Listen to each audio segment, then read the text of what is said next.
friends, today we are going to read the poem Daffodils. So this poem is written by William Wordsworth. William Wordsworth is also known as the poet of nature. That's why his poem Daffodils is based on the theme of nature. Daffodils belongs to the object of nature. That's why he is also called the lover of nature, in which he has appreciated the beautiful objects of God as the theme of his poems. Let's start the poem Daffodils. Daffodils is a lyrical poem by William Wordsworth, 1717-1850, who was a great poet of Romantic era. So, in the late 18th century, Romantic era has started. What is Romantic era? At this time, all the poets and other writers have started writing on the theme of nature. They explored the nature in their poems, in their novels, in their playwrights, where whatever the literature was there, they started in the Romantic era on the theme of nature. So today we are going to read the poem Daffodils, and this daffodil poem belonged to Romanticism, that is called Romantic era.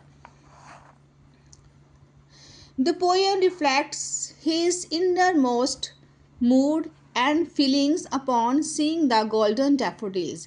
Whatever the poet has got the experience after watching these beautiful daffodils, he has described his emotions and the wealth that he has got out of watching these daffodils.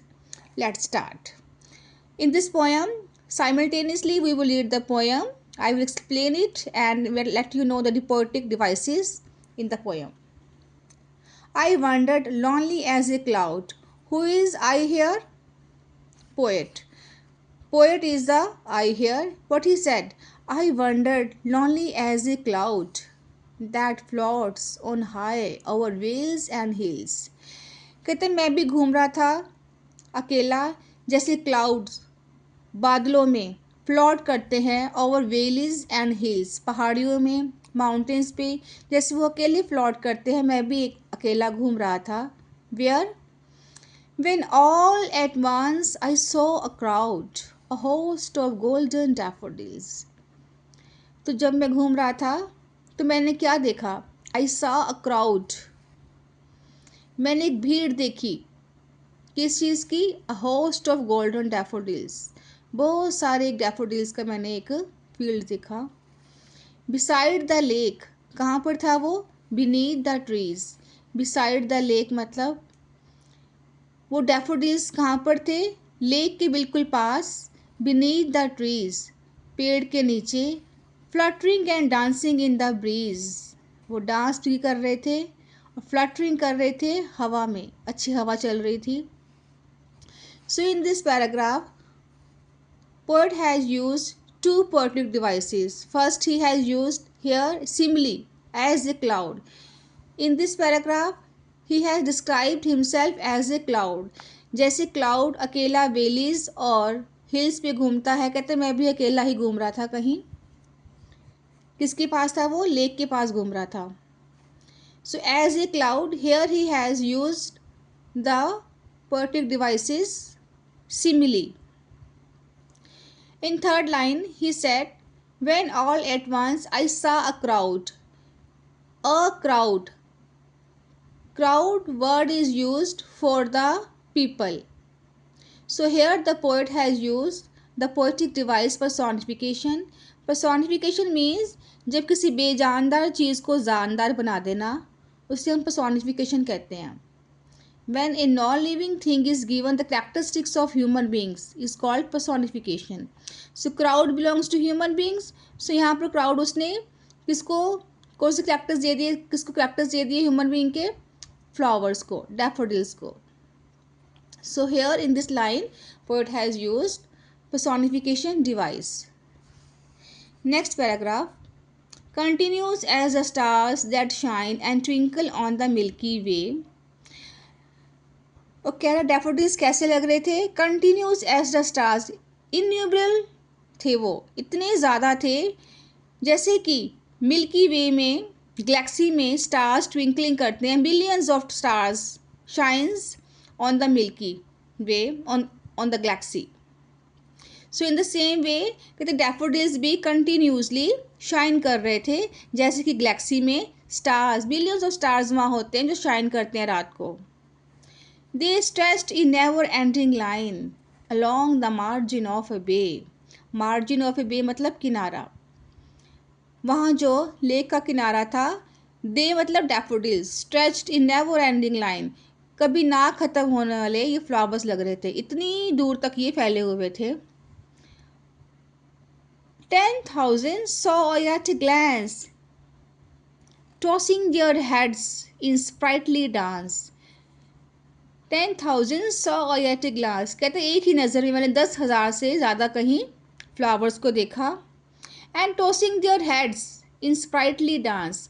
अब यहाँ पर poet ने फिर personification use की है. Tossing their heads, heads is use for human beings. अब कहता है वो अपने इस तरह से मूव कर रहे थे जैसे कि टॉसिंग देयर हेड्स, डांस में खुशी से कोई नाचता है, झूमता है. In the same way they were tossing their heads in a sprightly dance. Sprightly मतलब खुशी से. So here the in this line poet has use the poetic device personification. Next paragraph. The waves beside them danced. आप picture में देखो, waves beside them are also dancing and moving and they are shining also. But the poet said that but they outdid the sparkling waves in glee. लेकिन daffodils ने उनको भी आउटडिड कर दिया, उनको पीछे पछाड़ दिया. इतने खूबसूरत, इतने प्यारे लग रहे थे कि उन्होंने वेव्स जो इतनी स्पार्कलिंग थी उनको भी पीछे कर दिया अपनी खूबसूरती में. इतने सुंदर वो लग रहे थे. A poet could not but be gay in such a jocund company. एक पोएट क्या कर सकता है, वो खुश हो सकता है. और इन सच ए जॉकंड कंपनी, इतनी प्लेजर कंपनी में, इतनी प्यारी वाली कंपनी में जो डैफोडिल्स की खूबसूरती है, इस कंपनी में रहकर एक पोएट क्या कर सकता है, वो खुश हुए बिना नहीं रह सकता.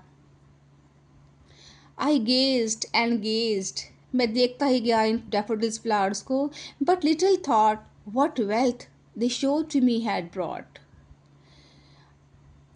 इन फ्लावर्स को देखने के बाद how the treasure I have got I can't explain it. ये मेरे लिए एक ट्रेजर बन गया. वेल्थ मतलब ट्रेजर, एक खजाने की तरह ये मेरे लिए बन गया. इनका जो सीन देखा डैफोडिल्स का, वो मेरे लिए एक लाइफ के लिए क्या बन गया, एक खजाना. As a wealth, it became as a wealth for me, for my future. Last paragraph. For oft when on couch I lie in vacant or in pensive mood.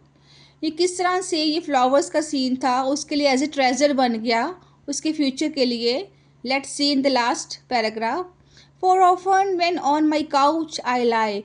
कहते जब भी मैं कभी लेटा होता इन ए वेकेंट खाली मूड में या इन पेंसिव मूड या कभी उदास होता, दे फ्लैश अपॉन दैट इनवर्ड आए. तो ये फ्लावर्स डैफोडिल्स का जो सीन था मेरे अंदर की आंखों पे आके फ्लैश करता, मैं उनको देखता. Which is the bliss of solitude. अगर मुझे कभी अकेलापन होता या कभी उदास होता तो इनका सीन मेरी आंखों के आगे मुझे एक खुशी का खजाना देता. मेरे लिए क्या था, एक ब्लिस ऑफ सॉलिट्यूड, मेरे अकेलेपन में एक खुशी का खजाना ये बन गया. And then my heart with pleasure fill. और मेरा मन और मेरा दिल खुशी से भर उठता. And dances with the daffodils. और मेरा मन भी जो था डैफोडिल्स के साथ खुशी से नाचना शुरू कर देता. इस तरह से this beautiful objects have nature has field me with pleasure.